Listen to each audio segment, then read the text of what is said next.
Olá, meu nome é Tatiana e eu resolvi fazer a gravação da novena da Mãe Rainha de Schoenstatt. É desse livrinho aqui, para quem não conhece, certo? Esse livrinho verde. E algumas pessoas não têm, e faço parte de um grupo de orações que está empenhado em fazer essa novena. Então, eu vou tentar gravar os 9 vídeos e colocar aqui para quem quiser acompanhar e rezar junto. Eu me inspirei em fazer isso porque eu assisti o vídeo do Papa Francisco hoje, convocando todo mundo para fazer um dia de jejum e oração em 14 de maio, amanhã, né?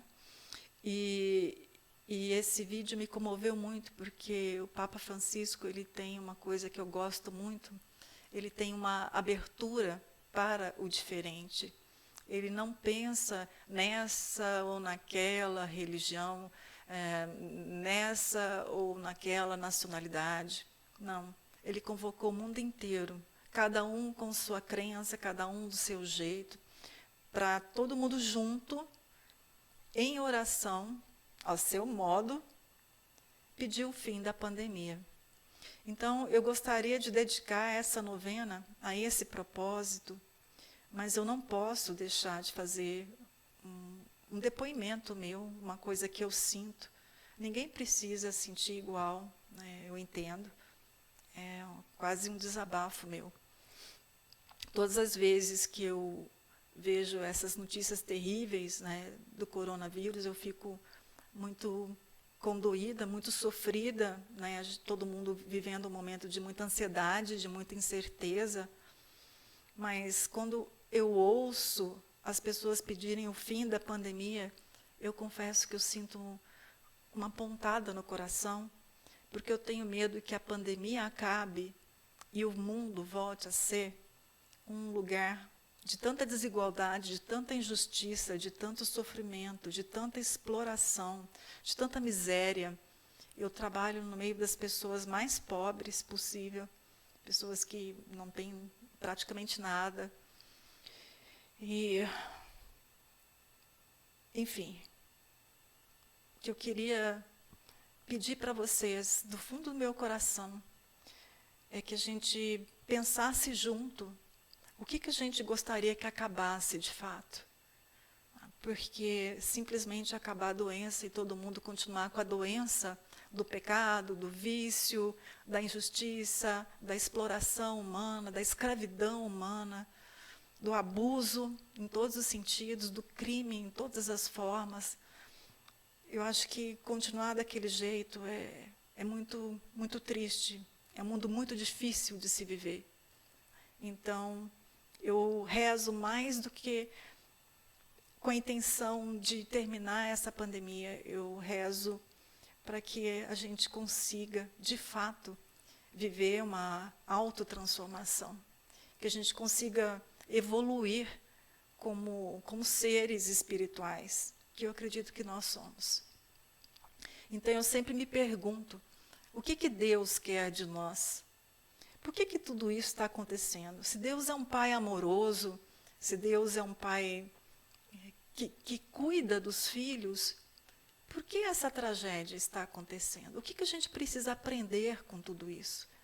Sabe, eu fico imaginando, assim, de forma simbólica, né, o que significa um vírus, uma coisa tão pequenininha, que aparece assim, como se fosse uma sujeirinha que saiu debaixo do tapete, estava ali escondida debaixo do tapete, de repente surgiu, e a gente agora viu que uma sujeirinha que aparece lá na China, contamina uma pessoa, que seja, começa a contaminar o mundo inteiro. E isso me faz pensar que nós todos vivemos em uma conexão que a gente talvez não se desse conta. A gente sempre acha que as coisas acontecem com os outros. A doença é do outro, a fome é do outro, a miséria é do outro. É como se a gente não estivesse incluído nisso. E muitas vezes eu vejo que não é assim. Quando uma pessoa sente fome, todo mundo passa fome. Quando uma pessoa sofre, todo mundo sofre. Quando uma pessoa fica doente, todo mundo adoece. E eu acho que o coronavírus veio provar isso para a gente, que nós precisamos muito uns dos outros. E alguns amigos fizeram uma brincadeira, né, com o nome Covid-19, né? Mudaram para Covid-20, enfim, não sei quem começou essa brincadeira, mas eu não consegui falar Convida 20, né, que era transformar esse mantra, né, que a gente fica repetindo, o mantra da morte, né, lembra a morte, Covid-19, mas que a gente começasse a falar o mantra da vida. E eu não consegui falar Convida 20. Eu queria transformar o Covid-19 em Convida 19. Porque todas as vezes que a gente ouvir esse 19, a gente vai se lembrar da vida. E eu fico pensando, o que seria andar com Cristo se não for andar com a vida? A gente passou a experiência da Sexta-feira da Paixão, a Semana da Paixão, e a gente passou a experiência da Páscoa. Foi uma experiência muito diferente, porque em vez de grandes festas, de grandes cerimônias, nós precisamos ficar reclusos, então não teve muito ovo de Páscoa, né? E eu acho interessante porque a sensação que me dá às vezes é que a gente vive tão intensamente a paixão de Cristo e a gente não vive o renascer, né? O ressuscitar de Cristo. Então, esse ano, eu tive a possibilidade de não viver tão intensamente a paixão de Cristo, mas pensar e focar toda a minha atenção no renascer. Porque, de certa forma, nós vivemos a paixão do Cristo encarnado em todas as pessoas que foram vítimas dessa pandemia. Então, a gente foi contando o número de mortes, a gente foi chorando junto com as famílias e os depoimentos que a gente via na mídia, mas algumas pessoas ficaram tão focadas na morte que esqueceram de focar na vida. Então, acho que não é o caso de desprezar nem desrespeitar a morte dos outros, mas eu acho que é o caso da gente fazer valer a pena o sacrifício de tantas vidas, inclusive do Cristo que foi crucificado, né? E fazer a nossa parte. Então, eu quero convocar vocês para a gente fazer um exame de consciência e a gente se dedicar a essa autotransformação. Então, muito mais do que simplesmente o fim da pandemia, eu peço a autotransformação, a minha, que Deus inspire a minha alma a entender os caminhos que eu preciso seguir para me transformar, para evoluir espiritualmente, e que Deus ilumine todas as pessoas de bem do mundo, e as de mal também, porque hoje não tem diferença. Todo mundo que fez o bem está perdendo alguma coisa, e todo mundo que fez o mal também está perdendo alguma coisa. Então é um momento que todo mundo pode refletir, e todo mundo tem a chance igual de se transformar. E o Evangelho de hoje, eu acho que responde para mim essa pergunta que eu tenho me feito há vários dias. O que Deus quer de nós? Então, eu vou ler o trecho do Evangelho e depois vou falar a novena. Então, Evangelho de João, capítulo 15, versículos de 1 a 8.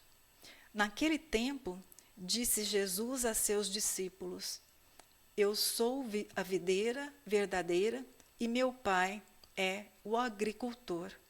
Todo ramo que em mim não dá fruto, ele o corta, e todo ramo que dá fruto, ele o limpa, para que dê mais fruto ainda. Vós já estáis limpos por causa da palavra que eu vos falei. Permanecei em mim, e eu permanecerei em vós. Como o ramo não pode dar fruto por si mesmo, se não permanecer na videira, assim também vós não podereis dar fruto, se não permanecerdes em mim. Eu sou a videira e vós os ramos. Aquele que permanece em mim e eu nele, esse produz muito fruto. Porque sem mim nada podeis fazer. Quem não permanecer em mim será lançado fora como um ramo e secará.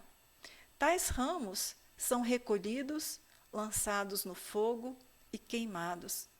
Se permanecerdes em mim e minhas palavras permanecerem em vós, pedi o que quiserdes e vos será dado. Nisto meu Pai é glorificado, que deis muito fruto e vos torneis meus discípulos.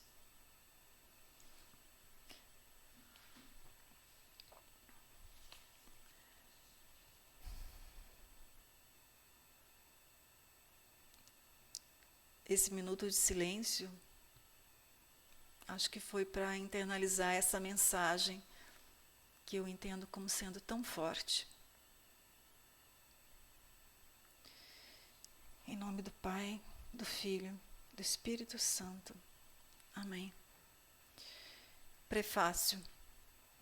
Para melhor exercer sua solitude maternal, Maria tornou-se especialmente presente em seus santuários, numa constante atividade. Talvez você já esteve ajoelhado no santuário da Mãe Rainha Vencedora 3 vezes admirável de Schoenstatt, ou participou da romaria, que aí se realiza aos domingos ou no dia 18 de cada mês. Nos santuários de Schoenstatt, comemora-se esta data como o Dia da Aliança, ou Dia de Renovação da Aliança de Amor, que o padre José Kentenich e a geração fundadora de Schoenstatt selaram com a Mãe de Deus. No Dia da Aliança, sempre encontramos no santuário o frontal do altar, com o lema: nada sem vós, nada sem nós. A primeira parte deste lema nos lembra que a querida Mãe de Deus é a medianeira de todas as graças. Deus nos presenteia suas dádivas pelas mãos maternais de Maria. Pelas palavras nada sem nós, lhes dizemos: queremos ajudar-te, Mãe e Rainha, na realização de tuas tarefas, pois esperas nossa colaboração. Este lema quer tornar-se realidade em nossa vida prática. Certamente, você traz preocupações em seu coração, por isso, quer se dirigir à Mãe Rainha 3 vezes admirável de Schoenstatt, numa confiante súplica, por meio desta novena. Você conhece bem o motivo que o levou a iniciar esta novena, mas o que precisará fazer para que os planos de Deus se realizem em sua vida, as páginas seguintes lhe dirão. Esta novena não é apenas uma oração a ser pronunciada com os lábios, mas a própria vida há de concretizar as palavras rezadas. Maria, por assim dizer, conduz você pela mão e coloca ante seus olhos o exemplo dela, a vida dela, para que você possa imitá-la. A Mãe, 3 vezes admirável, atenderá seus inúmeros pedidos. E aqui eu faço apenas uma ressalva, que essa pequena introdução, o prefácio da novena, reforça que a gente tem que fazer a nossa parte. Não é ela que faz sozinha, não é mesmo? Então, agora, vamos começar a nossa novena.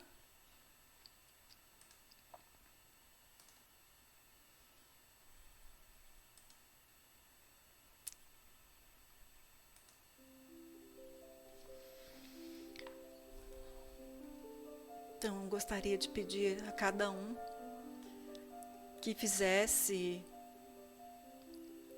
um olhar interno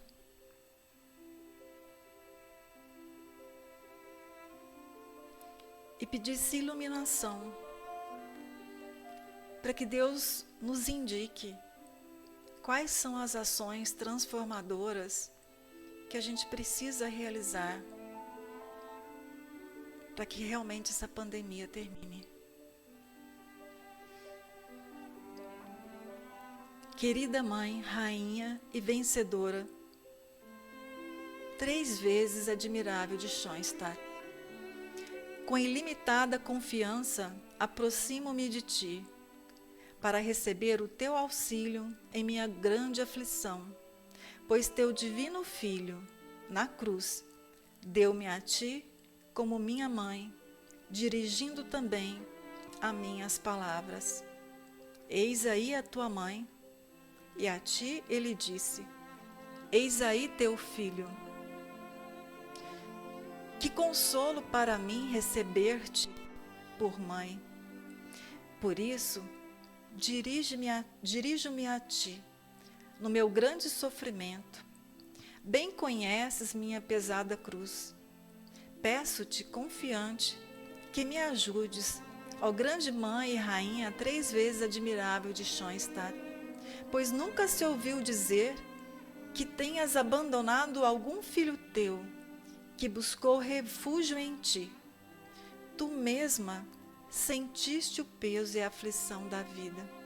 Estiveste ao pé da cruz, como a mãe das dores. E será que agora não vais atender o meu pedido, quando te confio suplicante o meu sofrimento? Não, jamais. Tu és a saúde dos enfermos, a consoladora dos aflitos, o auxílio dos cristãos. Porém, confiança especial que me inspira o fato de seres chamada mãe, rainha e vencedora 3 vezes admirável. Este honroso título expressa que, sempre e em toda parte, és admirável. Intercede, pois, junto ao teu querido Filho, para que me atenda. E eternamente quero cantar o teu Magnificat, bendizendo as misericórdias do Senhor. Amém. Primeiro dia. A mensagem de Deus a Maria.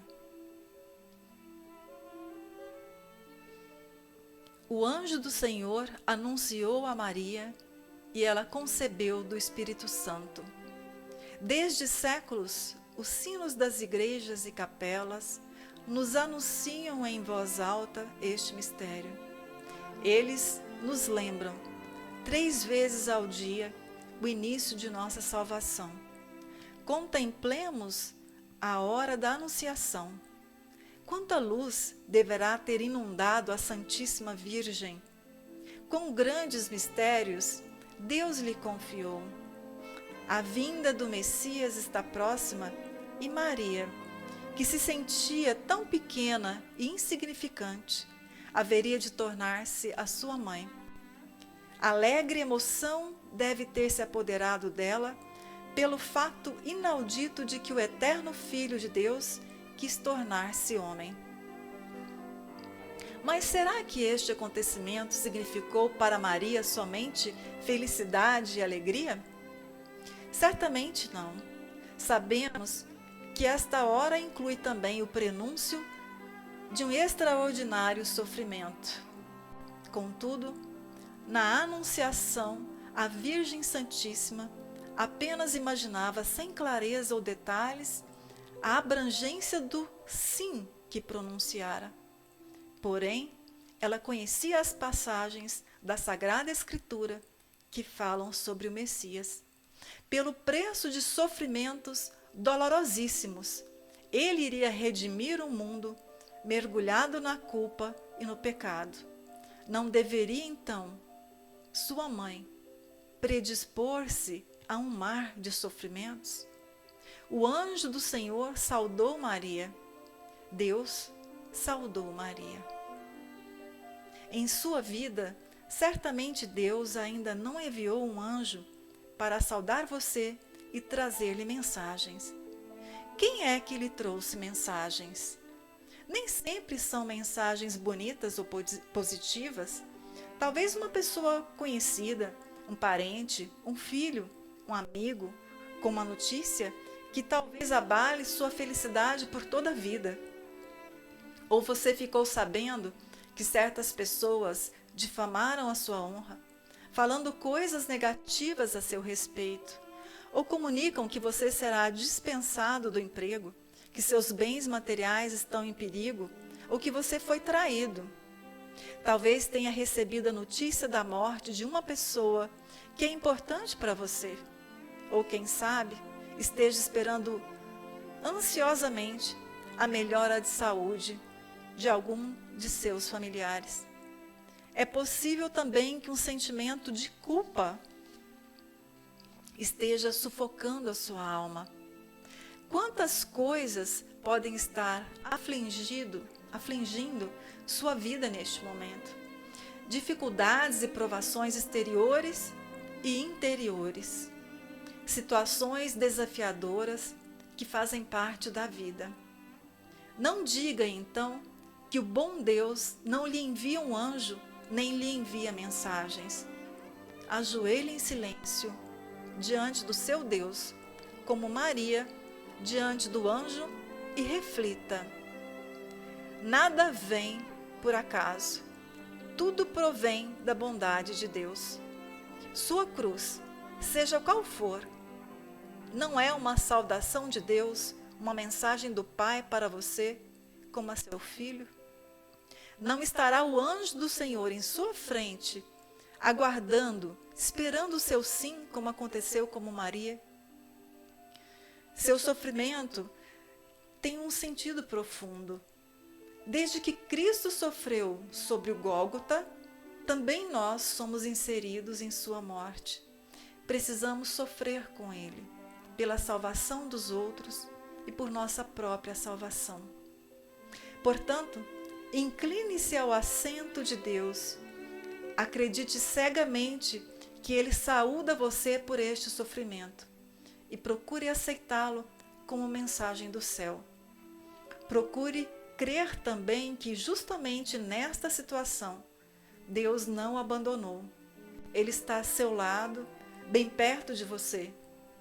Confie firmemente que Ele quer atender seu pedido por intercessão de Maria, a mãe 3 vezes admirável de Schoenstatt. Oração.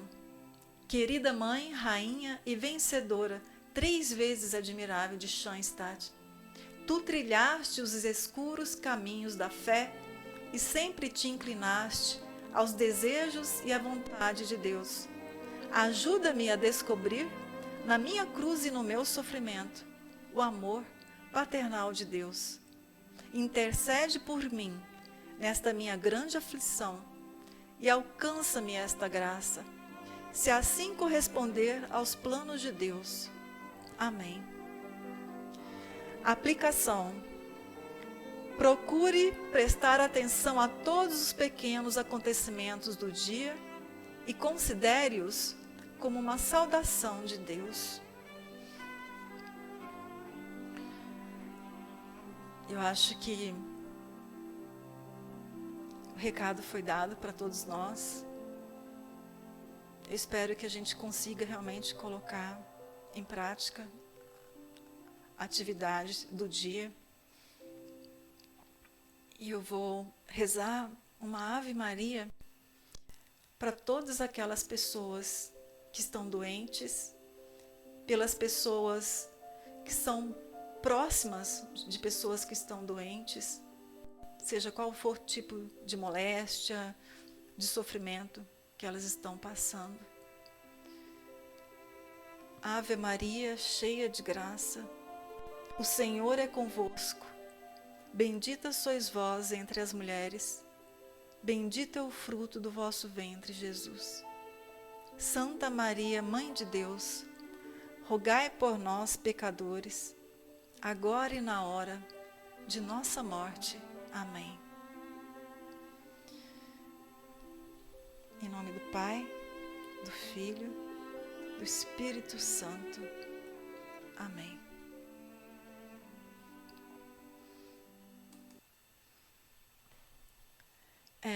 Eu vou pedir a vocês que assinem o meu canal para que vocês sejam avisados de quando vai chegar o segundo dia da novena. E assim a gente consegue rezar em conjunto. Combinado? Então, boa noite. Que Deus abençoe a todos. Até mais.